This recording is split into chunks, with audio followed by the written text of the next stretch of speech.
Homeopathy మందులు నిజంగా స్లోగా పనిచేస్తాయా? కాదు. ఎలా చెప్తున్నారు? ఎందుకంటే అది రోగం యొక్క తత్వాన్ని బట్టి ఉంటుంది. రోగాలు acute disease and chronic disease అని 2 రకాలుగా ఉంటాయి. ఎక్యూట్ డిసీజ్ అంటే 2 వారాల కంటే తక్కువ డ్యూరేషన్‌లో తగ్గిపోయే రోగాల్ని ఎక్యూట్ డిసీజ్ అంటారు. For example fever, common cold, diarrhoea అలాంటి వాటిని ఎక్యూట్ డిసీజ్ అంటారు. క్రానిక్ డిసీజ్ అంటే 2 వారాల కంటే ఎక్కువగా ఉండేవి దీర్ఘకాలికమైన రోగాలు.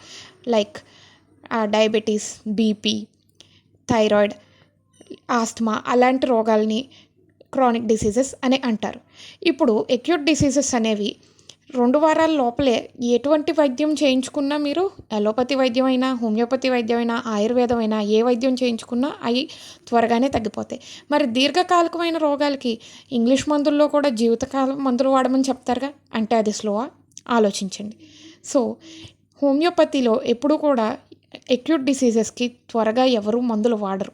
ఎక్కువ దీర్ఘకాలికమైన రోగాలు ఉన్న వాళ్ళు మటుకే వస్తుంటారు. అందుకను అలా ఒక నానుడి తయారైంది.